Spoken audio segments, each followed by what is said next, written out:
Hi, and welcome to All right. Shia's Room. I am Beverly Briggs, your host, and and with me tonight is the lovely Regina Hall. Hi, Regina Hall. Hello, hello, hello. Yeah, it is so wonderful to have you on Shia's Room. She is an international speaker and trainer. Regina speaks life to women struggling in their lives, Yeah. careers, and spiritual journeys to move from pain to purpose. She is Yes. the author of Mommy, I Need You. Regina shares her story of trauma she suffered at the hands of next door neighbor to Yeah. inspire, uplift, and educate on the importance of healing.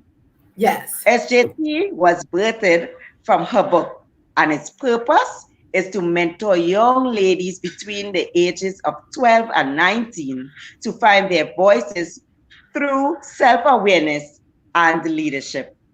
Regina has an energized numerous people and has been a featured speaker at Les Brown and John Talarico Virtual Power Voice Women's Summit and Dr. Sherwood's Virtual Woman Crushing Mediocrity Yep. Summit. Crushing the young. Sorry, Oh no, you're fine. You're I am fine. so sorry. So we Yeah. have with us the beautiful and most inspiring Regina Hall. And she is here to share her story with us tonight or at this time. Regina, again, welcome for being on this forum. And Yes. before we Thank you. begin, I am reminding you, our supporters, drop in your name and your comments, and we would recognize you. We'll always Yes. love and appreciate your support. Give Yes. Regina Hall some love to, at this point in time. Thank you. So, Thank you. yes, so Thank Regina, you for having me. yeah, I would love to say that this this forum is about a journey from victim to victor, and there's Yes. always a background story. Of We, course. it, it- Yes. yeah, as to how your journey began. So we would just love for you to give us that background story. Yes. I am a product of a two family household. And can you still see me? Oh, okay. Yes, go ahead. Sorry Okay. about that. Oh, it's Mhm. okay. I'm a product of a two family household, six siblings, four brothers, and one sister. So, including me, makes six. I always say six, but it's really five siblings, including me, makes six. My mother and father are from the South. My mom is from Louisiana, and my dad is from Kentucky. My dad Mhm. picked tobacco, and my mom she picked cotton, and so they migrated to Michigan, that's where I was born. So I'm a Michiganian, proud Michiganian Mhm. of the USA, and thankful to God for that. And I understand Mhm. that Christian Brooks, your co-host, is also from Michigan. So that's wonderful. And it's just amazing how we are tied together, right? You don't really know Mhm. how God is going to bring the puzzle together. You really don't, but you Right. see God touching lives. Mhm. As I grew up on the east side of Detroit, which really Mhm. wasn't considered that great of an area. But what I can say that my parents, the block I grew up on, it was mixed. It was single parents, Mhm. as well as married couples, a lot of children.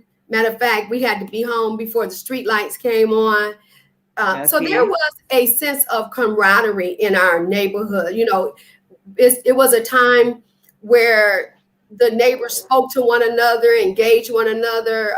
My dad was Mhm. the president of a black club. So there was a Mhm. lot of camaraderie, but there was also a lot of mess on our block as well. There was jealousy and conflict. And, even in Mm-hmm. my own family of us, my siblings and I really having problems with getting along with one another. Mm-hmm. So really and truly, I grew up in a neighborhood um, where I had a best friend, as well as just a neighborhood of kids and kids playing with one another.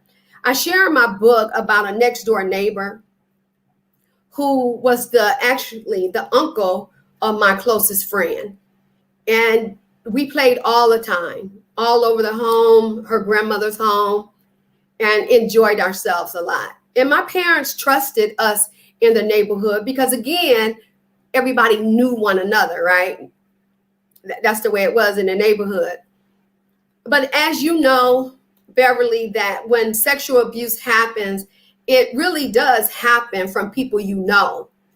A lot of times people think it's possibly from people you don't know, and that's no, it's most of the time from people you know. So the next door neighbor um, was the one. He was, I don't know really how old he was. What I can tell you, I was about 10 years old. The niece and I was playing at the home this day, just having fun. And I don't know really where she disappeared to or what happened, but I do know is that that day he sexually abused me. I didn't know to call it sexual abuse at that time, none whatsoever. When I entered, because during these times, a lot of the kids we entered through the back door. Parents really didn't like for you to come, what they would say, tracking up their home. They wanted you to come through the back door. So I entered through the back door, and my mom saw this stain on my dress, and it was an ugly stain on my dress. And I said the perpetrator's name because she asked me what it was. And my cousin was with her, and she said, well, I don't believe her in Essie. And my mom said, I don't neither, go and change. And that was the end of it for them. But that was not the end of it for me, because I told my mom, yes, it is. I went upstairs and changed because, again, I didn't know what that was on my dress. But from there, I lived a life believing that I wasn't telling the truth. I was constantly checking myself, double checking, which really developed in me trying to be perfect. I tried not to step on, where there was cracks in the street. I tried to make sure uh, that I didn't miss the garbage, anything, you name it, empty the garbage. Everything had to be perfect. And not only that, because as you know, it's not only the sexual abuse that can impact us, but so many other things. But the reason why I wrote about it is because I wanted to share my story. Because 1 out of 3 girls, at least over here in the United States, experience sexual abuse before the age of 17. 1 out of 8 before the age of 10. It cost the United States $9.3 billion. So when you really think about sexual abuse, it is so impactful. Matter of fact, it's an epidemic. That's exactly what it is. 1 out of 3. So you put 3 together, and only one out of 3, one is going to suffer. And sometimes even 2, because you really don't have all the numbers involved in that. Everybody is not reporting. That's numbers that have been reported. My number wasn't reported. No one knew that happened to me. So it's real important that women know that we need one another, which is another reason why I wrote my book, is to really encourage women to get involved in the lives of other women so we could heal our daughters. We need healing, and Okay. we can move on to bringing healing to others. All right. So before we go into the book, um, all right. So a Facebook user say hi, hi. For Hello. some reason, I see Facebook user and I do not see names. I do not know why. So whoever you are, just drop your name with in the chat so that we can shout you out by your names. They say these people mess up other people's lives. having no idea how deep the pain really is. It's And true. that's true. But before we go into that, another person say, hey, Daniel. Hi, Daniel. Welcome aboard. It's nice to have you Yeah, locked on. welcome. Welcome. Yeah. Before we go into that, well, I was now laughing, You're fine. Regina, because you realize I had to mute my mic for a little while, right? Remember, we was just praying just before that the dog wouldn't interrupt, and I told you they just wait I for me know. to do something. So that dog was just barking away in the background. I don't know if you were hearing it, I but it did. I was did. there again barking away in the background. Yes. So tell me, I want to know what was the age difference between you and the person that um, sexually abused you at that He point was in time. older. He was older, Beverly. I honestly I don't know. So I don't. Okay. So I'm thinking maybe 16, 17, maybe even Mhm, 18. I'm not really sure of his age, to tell you the truth. mhm, He was older than me. He wasn't playing with us. And I believe he was mhm. in high school, about ready to graduate from high school. And I say that Okay. because my brother, my oldest brother, had already graduated from high school. So I know that he was younger than my oldest brother. Um, I mean, he was younger than my oldest brother. That's about all I can say about his age. So I'm thinking around 16, 17 or older, just a little older than that. Hmm.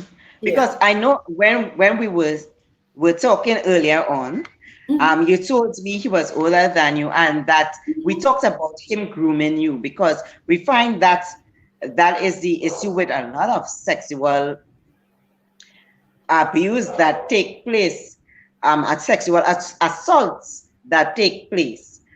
We have it's usually someone older, someone you trust, and they usually take that time to groom you, so that you wouldn't want to talk to anybody and tell anyone, or you would believe that it's a good thing that you're doing, even though somewhere in your heart you know that it's not good.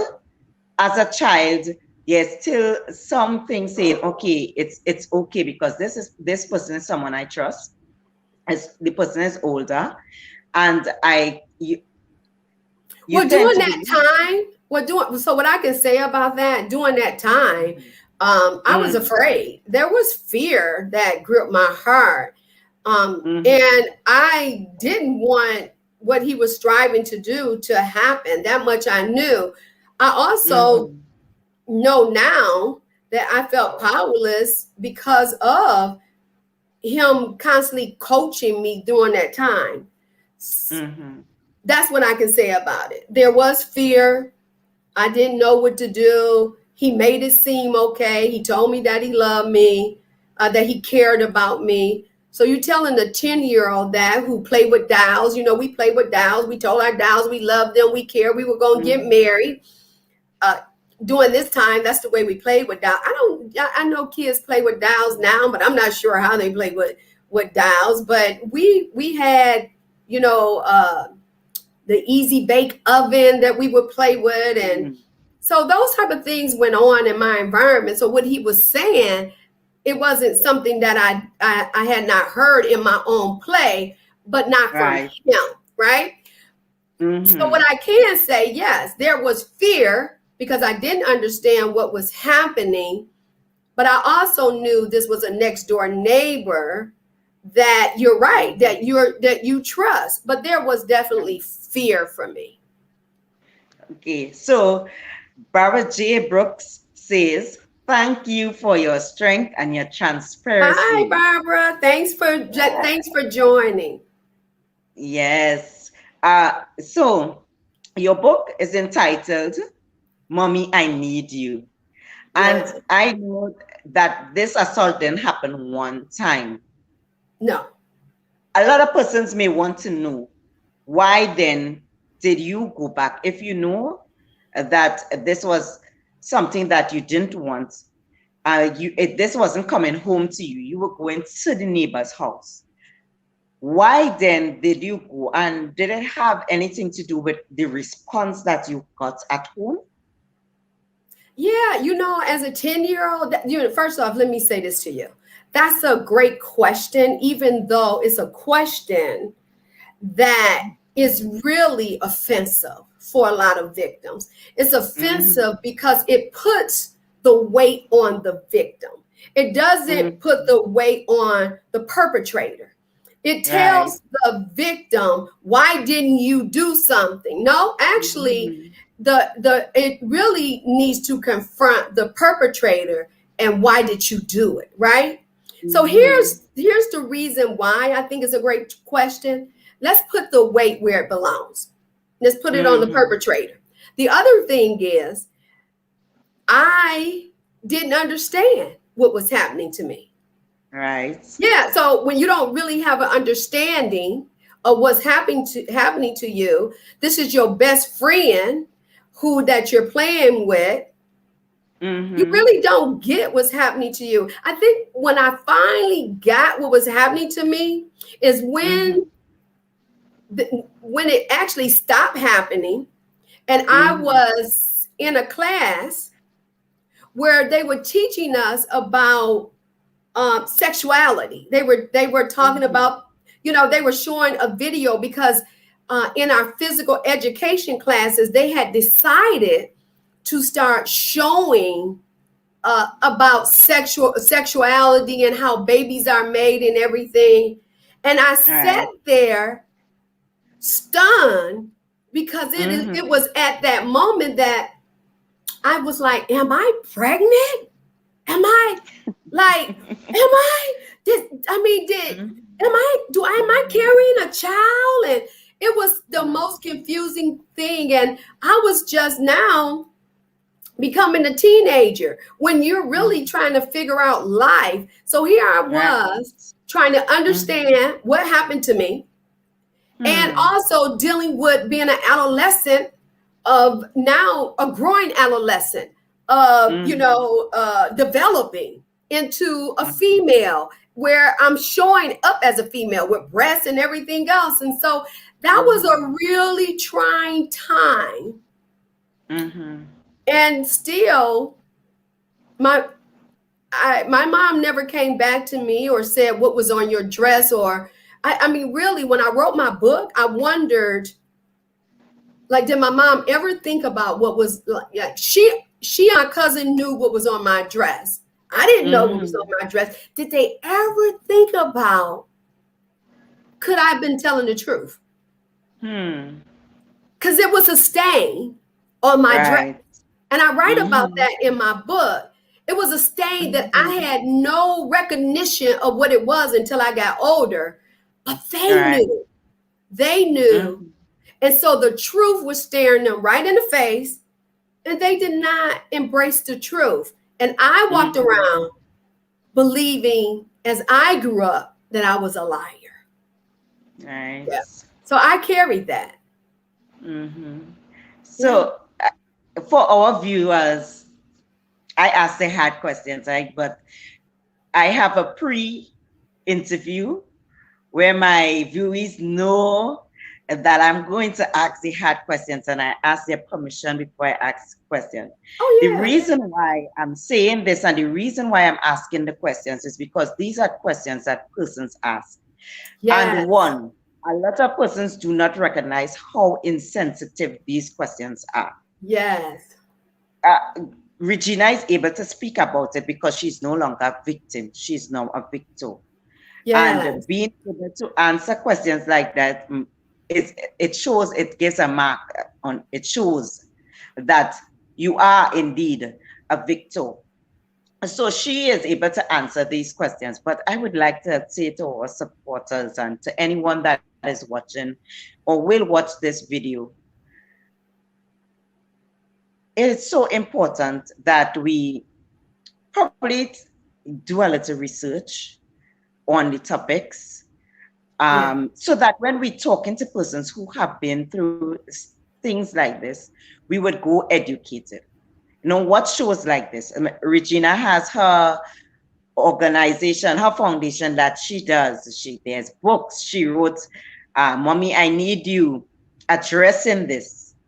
And so it is very important for us to educate ourselves so that we do not make further victims out of the victims. Yeah, Because you Beverly. find that, yeah, being a victim sometimes, the kind of licks you get, you wonder if you were the perpetrator. Yes. So you're so true. And you know which is really what is really so powerful.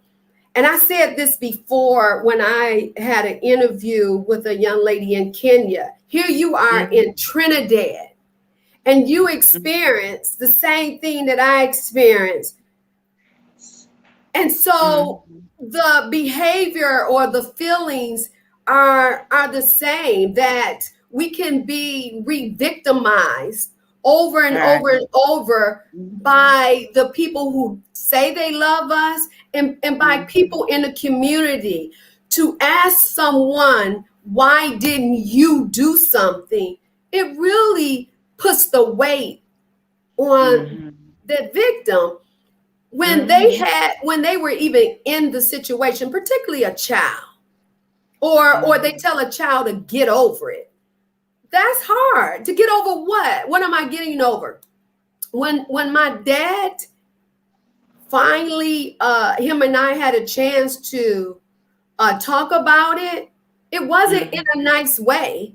I was Mm-hmm. on the porch and the perpetrator had come out, and he started to emotionally uh you know say things to me like, Mm-hmm. you Attack bet not you. be dating Yeah. anybody, or you bet, because now I'm older, you bet not be Mm-hmm. doing this. He was saying these things to me. And when Mm-hmm. my dad came out, he called me in the house, and we stepped down in the basement, and he said, your auntie told me what happened, but I Mm-hmm. don't believe anything happened because you're talking to him. And in that moment, I was like, I'm not supposed to talk to him. I'm thinking, I didn't know I was supposed to talk to him. Mm-hmm. And here it was again, it was laid on me. Mm-hmm. I didn't know I wasn't supposed to talk to him. I didn't know I Right. was supposed to be angry with him. This man was telling me that he Mm-hmm. loved me, that he cared for me. He was Mm-hmm. emotionally abusing me, mentally saying things to me that just wasn't true. He had no intent whatsoever. Right. So for Mm-hmm. me to understand, I'm not supposed to have a conversation with him. Mm-hmm. I didn't know it until that day that I wasn't supposed to have a conversation with him. Uh, and I have to keep going back to your book, right? Mommy, I Need You. Because we are seeing so much we are seeing so many levels where you needed your mommy, or Yeah. especially to talk to you. And we find that a lot parents are talking to their children more than yesteryear. But we find that there are still a lot of parents who are not speaking to their children. Their children are being informed by friends, by the internet, and some other way, but they don't have that person, that parent, that mother sitting with them and speaking to them on these situations. You didn't have your mother sit down and speak to you No. about what sex was, what was acceptable, what was not acceptable, what was good touch, what was bad touch. Then she did not speak to you when you came home with that soiled dress. And again, when you had to deal with that emotional roller coaster for the rest of your life, you did not have that mother who was there empathizing and sympathizing with you. So you wrote a book. So I want you to elaborate for us the importance of parents, especially mothers, talking to their children. Well, one of the things in writing my book that came out for me is that because the Lord impressed on me to forgive my mom, is that I began to understand that my mom had her own story that I really don't know. I mean, my mom grew up in a time before baby boomers. I'm at the end of the baby boomers. But before that, my mom was doing Jim Crow time, and they really didn't value Black people at all, and still trying not to value Black people even now. So I say that to say that my mom had her own story. And when the Lord impressed on me to apologize for the disrespect that I even showed my mom, I felt like the Lord was in the wrong for even asking that at first, because my thought was, I'm not apologizing. She owed me an apology. And I felt like not only about that, just other things that have happened between my mother and I that caused our relationship to be so conflictual. But when the Lord asked me to do that, I just felt like no. And finally, He brought along two people, one after another, impressing Mm-hmm. on me to apologize. And that's when I realized my mom, she had her own story, because I needed to forgive her. And the story is a Mm-hmm. little longer than that, but I needed to forgive my mom, and I needed to ask my mom for forgiveness, because the Lord tell us to respect our parents. Now, in respecting our parents, that doesn't mean that sometimes we're not going to have to create some distance, particularly if they played a role in what happened, for God to get our hearts and our minds together.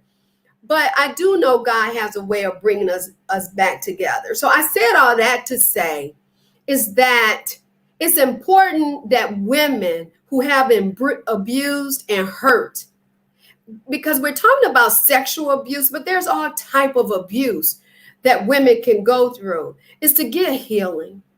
Is to get healing and know that it's not going to come from a man. It's going to come through other women. And it's going to come through God, because that's where my journey started, with God.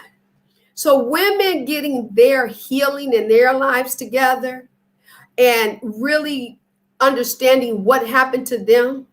Sometimes it doesn't have to be big as abuse, but when women have gone through something, we can damage our daughters. We can damage our sons.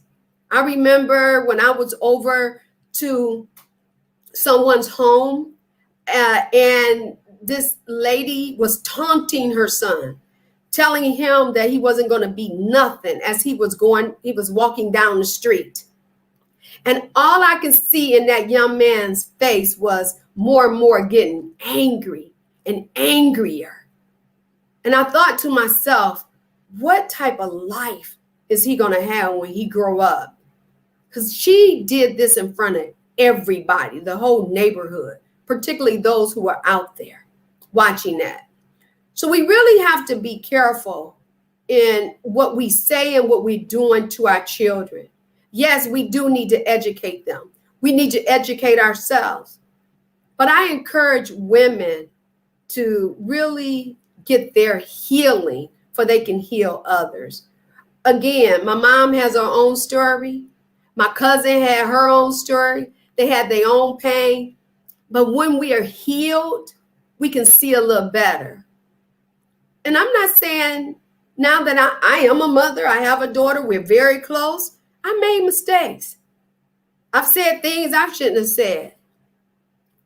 Growth doesn't have a finish line. I'm forever growing, forever trying to understand.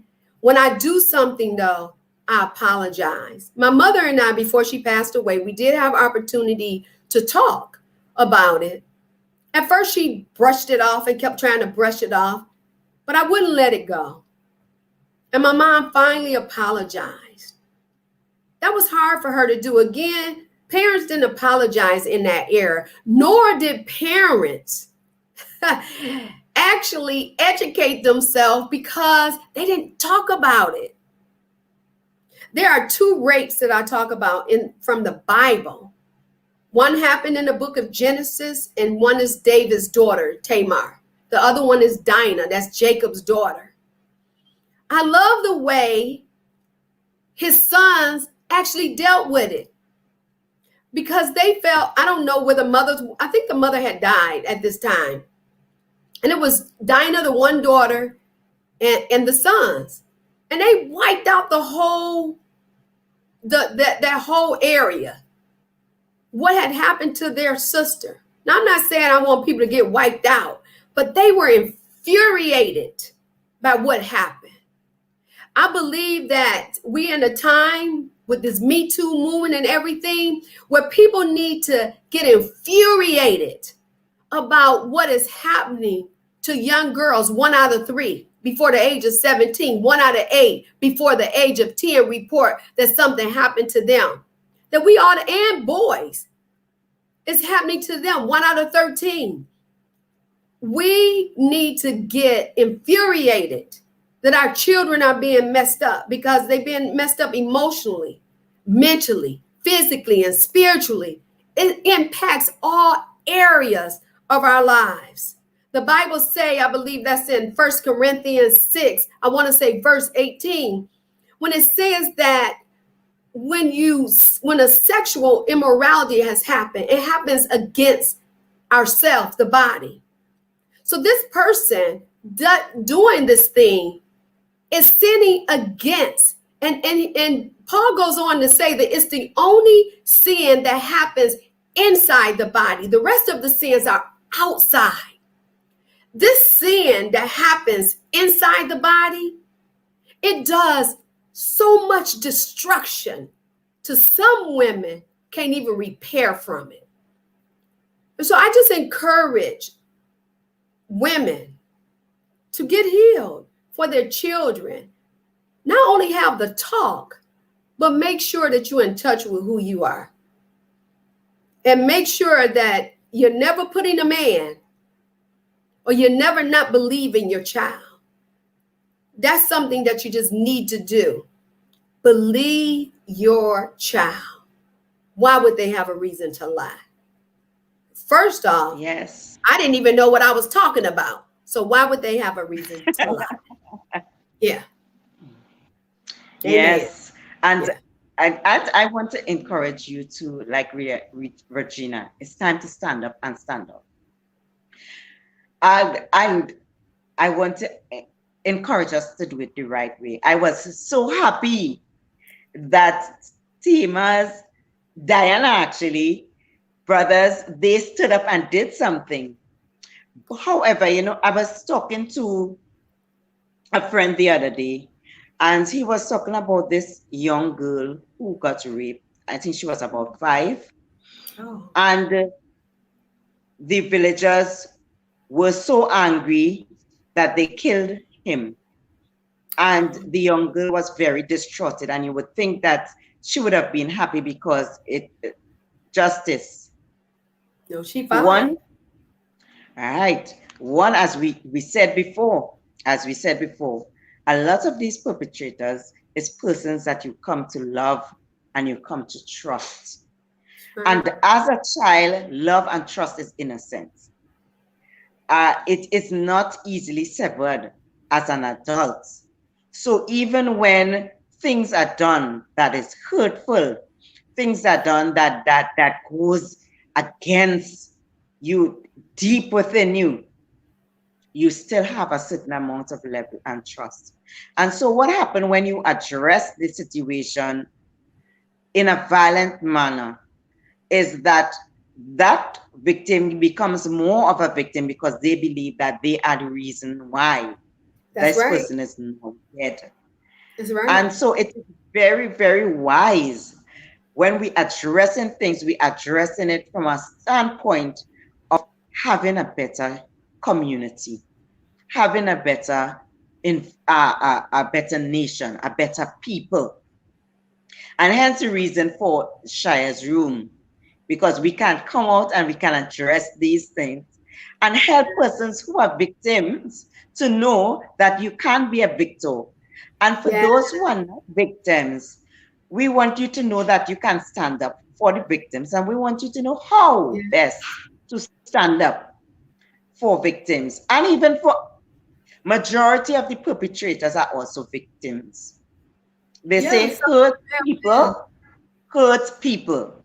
If you get into their background in some form or fashion, you would find that there was some story there where they too was abused. And there's, Regina, there's one thing, I don't want to take over your story, Oh, you're but fine. there is one thing that we take for granted, and that is neglect as being also an abuse. And Yes, yes. neglect, right? And neglect exposes you not just to physical, but when you are exposed to the internet and to materials that it's not of your age and you don't even understand what it is, it has the same effect as if the sexual abuse happened to you. And so all these are things that Oh, yeah. Right. must be addressed, must be addressed in order for us to be able to, to prevent these kinds of assaults and these kinds of traumas that we deal with. Brother J. Brooks has a wonderful perspective on properly standing up for victims. Yeah. Yes, Thank we you, have to. Barb. Right. Uh, we can choose not to stand up, but not because it's not on our doorstep as yet, it doesn't mean it will not land on our doorstep. No, that's That right. same Hmm. person that we didn't say anything for, that same person we didn't stand up for, that same perpetrator that we allowed to get away, may turn out to be a perpetrator against you, against your child, against your niece. Again, and this, yeah, Regina, she focuses on women, but it's also against your son and against your nephew and against your father. So it is up to us, and we are also looking out for ourselves when we stand up against these kinds of assaults. Right. Yes. Yes. So, And when you say stand up against, right, I focus on women because women are the first one to hold a baby. We have the babies. We have the daughters, right? We have the sons. mhm, And that's why it's important. And women need women. We mhm, need we need the love. If, when a woman has not taken her rightful role, mhm, there are surrogates that can mhm. take that rightful role. Right. And when Mhm, I went through my healing process, mhm, God chose the players. He chose these two beautiful sisters to hug mhm. me and love on me. He gave me a prayer partner who prayed with me once a week. He gave me Right. a lady as a counselor in the church who stood Mhm, with me every week. It took a team mhm. for me to go through my healing process. It wasn't just one person or Regina did this. It took a team. And Right. God brought about two male pastors in my life Mhm, that helped me through it, to mhm, explain the word of God, to help me to see God's love because I didn't feel good enough for God. So all mhm, the team that God put together to bring about my healing, it was powerful. And that's what it takes when you've gone through a sexual, um, when you've gone through sexual abuse, it takes mhm. it takes that. And believe me, along the way, I met some really poor people to try to get through that healing process. So you can't Mhm. end up with the wrong counselor. You can't Right. end up with Mhm. women who really are immature in mind and don't know how to Mhm. handle the situation. But don't Yes. give up on you. I was hit with a pastor. I sought out his help. He made a play for me, literally. Mhm. I sought out a counselor. You could, because you are struggling with your sexuality. You're struggling with your Mm-hmm. identity. You know, that's what sexual abuse can do to you. Low Mm-hmm. self-esteem, not to mention other things that could be happening in your life that's Yeah. contributing to that as well. Mm-hmm. So dealing with all of that, you can run into people who don't have your best interests at heart, but don't give up on yourself. Mm-mm. And I love that. I love that. Don't give up on your situation does not determine who you are. Do No. not give up on yourself. I know for me, Regina, it was really, really hard work to get where I am today. But I Yeah. had to fight.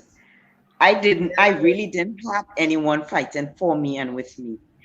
I didn't have anyone in my space who fully understood what I Yeah. was going through.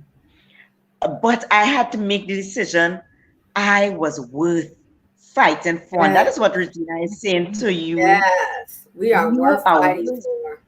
fighting for. And who better to fight for you than you?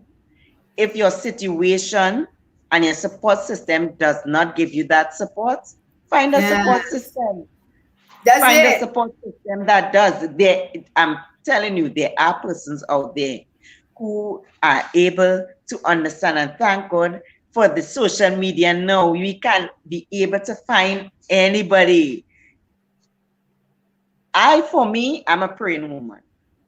Yes. And I started praying. I said, God, put persons in my space who are going through the Yes. same thing. And He did. He did. Yes. And that was a great help for me and a great support for me. Thank I'm you. backing up a little bit because I wanted to elaborate on something, and I we ended up moving on. But I still want us to just touch a bit again on it. Last week, I had Andrea Mason with me, and she gave Oh, yes. her journey. Yes, she was wonderful. She gave her journey, and one of the things she talked about was forgiveness, something that you brought up. Now you are helping persons to heal, and you said, it takes the love of God, and that means that's it. Let the definition for the love of God, one of the things, the criteria that really is needed when we think about the love of God and we think about healing is forgiveness. One of the very first things, forgiving ourselves first and then forgiving those who. So, elaborate again, because I know you did already, but I kind of just love to really bring home the importance of forgiving, Oh, especially sure. yourself, especially yourself. Yeah. So, one of the things we need to understand, Beverly, Mm-hmm. is that forgiveness is not for the other person. Right. Forgiveness is not for the perpetrator. Forgiveness Mm-hmm. is not really wasn't really for my mom. Forgiveness was not for all the others who my dad failed to stand up. Mm-hmm. Forgiveness was for me. It was for me to be untethered from my Mm-hmm. past. That God Right. was releasing me from the Mm-hmm. wounds of that. So, really, forgiveness is for the person, whether they realize it or not. So, when people say, well, I'm not going to forgive them, or I'm not going to do this, or when I forgave them, they just kept hurting me. Forgiveness also doesn't mean, and I think this is where people end up getting hurt over and over and over, Mm-hmm. because they think when you forgive a person, that that person is Mm-hmm. going to change their ways. Right. Not, no, Mm-hmm. not most of the time. That's not so. The truth Mm-hmm. is that that's really not forgiveness. That's Mm-hmm. forgiving them and then changing how you interact with them. That's setting some true boundaries. That's what you need to Mm-hmm. do, is set some boundaries. Mm-hmm. So Right. forgiving yourself now, is you embracing the fact that what I had to embrace is that it wasn't my fault. Yes. It wasn't my fault. Mm-hmm. It was the perpetrator that did the action. It Mm-hmm. wasn't my fault. Also, what I had to accept is that God holds people accountable. Right. God holds them accountable. God would deal with them. That's not for me to deal with. Even Mm-hmm. even if it meant that God was going to deal with them in their grave, they are going to be dealt with one way or the other. Right. That's not my business. That's Hmm. God's business.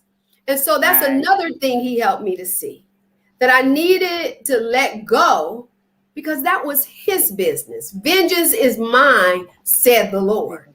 So that's his Mm-hmm. business. That's not mine. Mm-hmm. Secondly, releasing myself, I said it untethers me, but it gives me a clean heart. Mm-hmm. It begins to wash away the hurts and pains, and it allows me to invite other things into my being. It invites joy, it invites love, it can invite these things. Still got to work at it, but it's an invitation for love and compassion.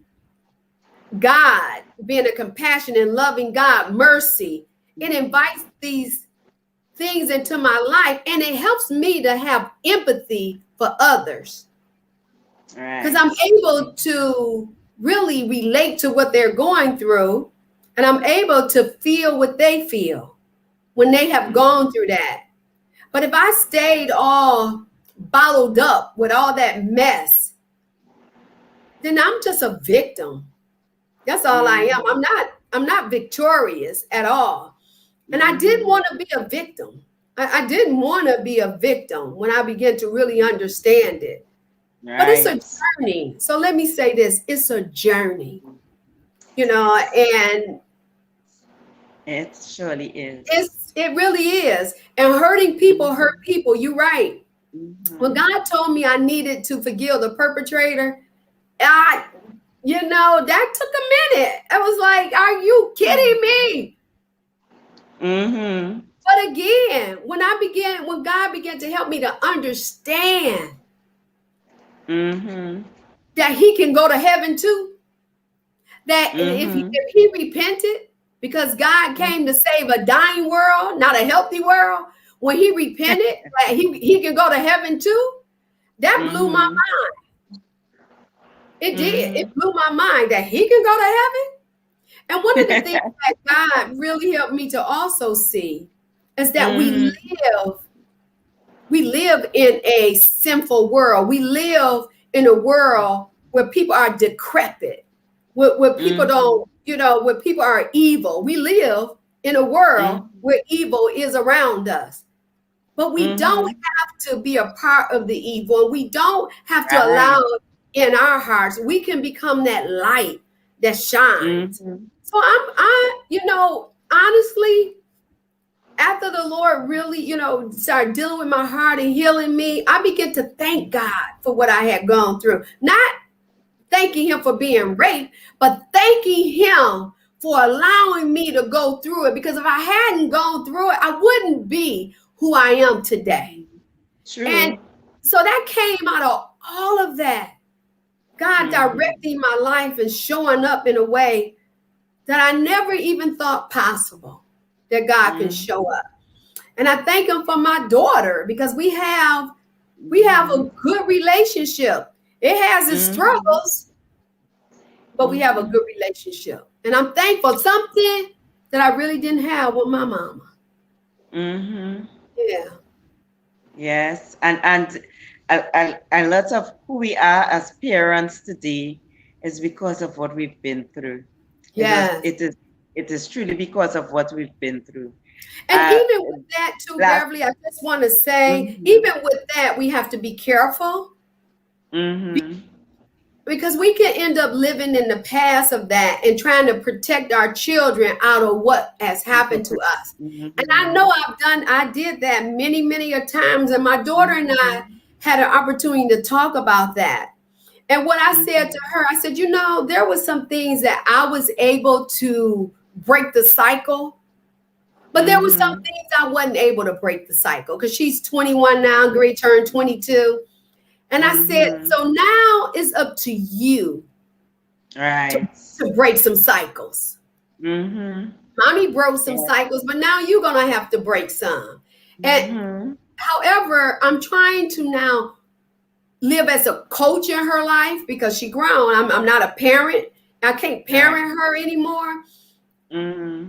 But I still try to step back and even I have honest conversations. You know what? Mommy shouldn't have said that. Let me tell you the way I should have probably, handled that. Right. Or let me tell you about this. I try to be open and honest and let her know I'm not perfect.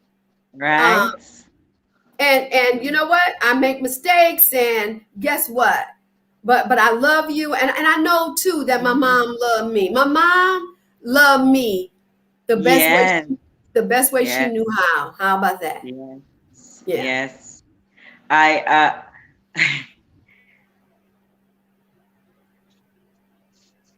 it is so important for us to get healing too Yeah. before we venture into having a family. If we are already in it, we can't sit down and beat up ourselves. We push forward. But I encourage for young persons who have not yet have any children or gotten married, get help and become that victim because we can really scar our children by overprotecting them. Actually, it does the opposite because now they don't want to be in our presence because we are overdoing it. And the persons that they may end up keeping company with may be the exact kind of persons that we would not want for them to keep company with. We would Yeah. not want them to be in their lives.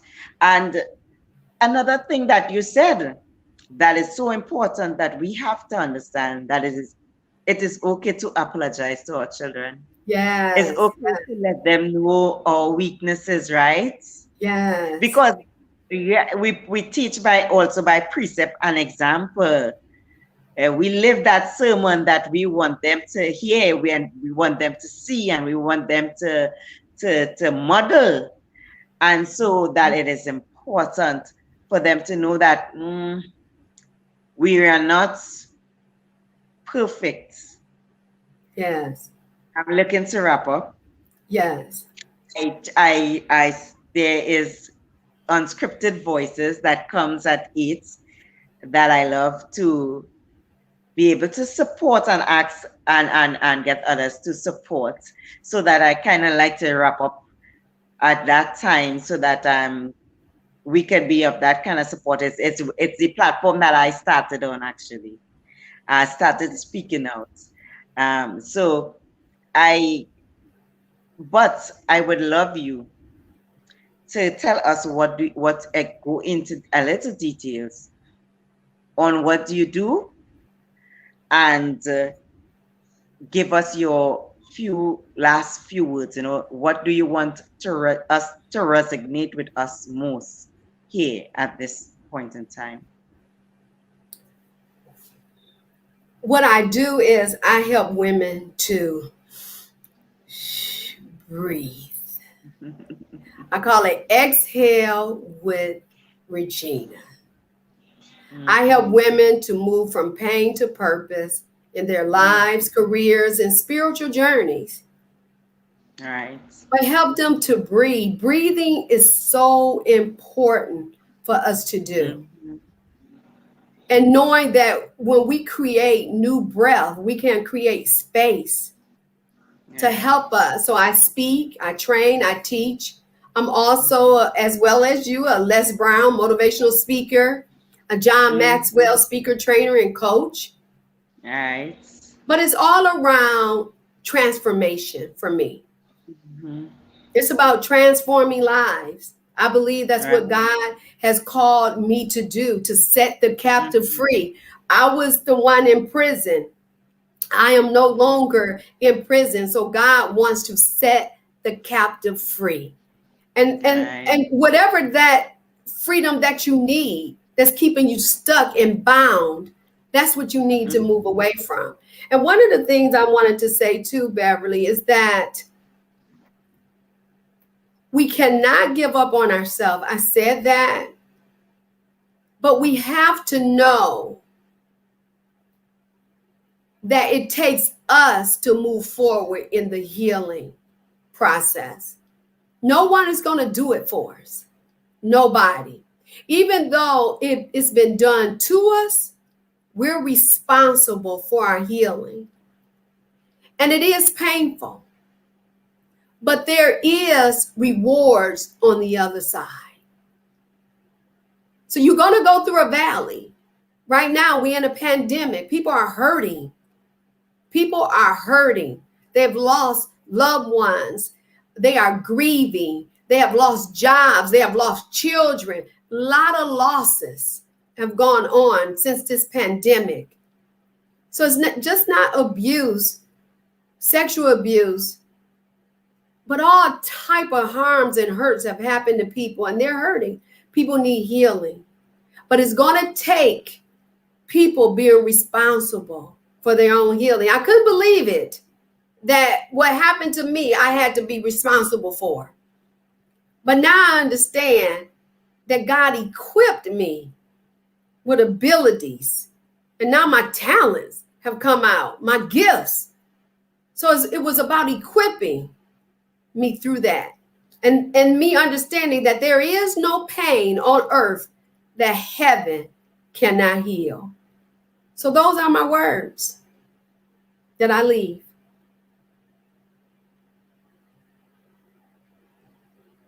I think you're on mute.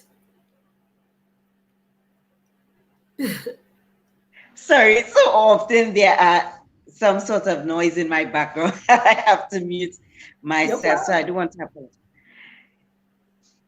I was saying thank you so much. Thank you so much for sharing your stories. Thank you so much for being that woman of strength, for being able to push forward and to get healing, not just for yourself, but for others.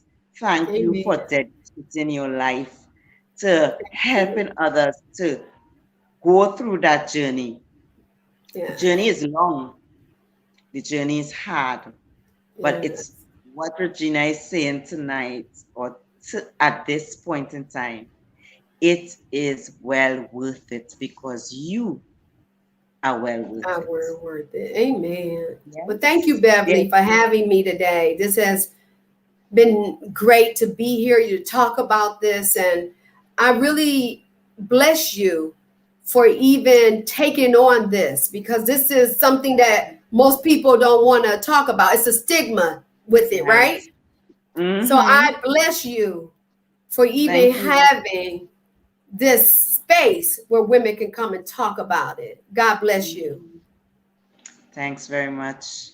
Yes, and that's what we have. I encourage persons. You know, I've been through my trauma. I was Mhm. sexually abused for 13 years of my life, 13 years from age 5. And now I know with all my heart that my purpose is helping others to know that Amen. Les Brown has a thing that he likes to say, and you hear a lot of motivational speakers say it. You have greatness within you. And Yeah. sometimes we hear it and it falls, it is in the distance. It echoes somewhere in the distance. But we want it to resonate with you. Hey, that Yes. greatness is courage. That greatness is resilience. That greatness is the power to Yes. withstand and to find healing. That Yes. greatness is in you and through you. You Yes. can and you have to believe that you will.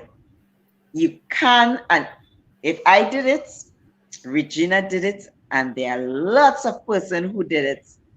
You can also. You can We are also do it. also reaching out to persons who are not victims. Be a support. Please, please be a support. Yes, And yes, you know, we mentioned God tonight because we have two persons that love God.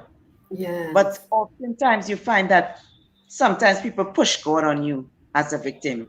Pray, be happy for everything. Why think about the good things? Forget it. All you need is God. All you need is Jesus. I've heard these things. And yes, actually, when you hear about persons who are now atheists, and they said, well, if this is the God, I prefer hell because God is hell anyway. Um, mhm, Understand as supporters that it takes more than just saying we need Jesus. Yeah, they may very well need Jesus, but they need the Jesus in you. They yes. need that support from you where you are able to say, you can raise above. I am going to hold your hand and I am going to make sure that you rise Amen. above. And for those Amen. victims, yes, I, Shia's Room continue to present to winning, strategies to winning in life. And one of the first steps that I would continue to tell persons who are viewing, find a way to have an attitude of gratitude. Because Amen. having an attitude of gratitude makes a whole world of a difference. Yes. This is Beverly Briggs, your host, saying our future belongs to us. Bye Amen. for now. Bye.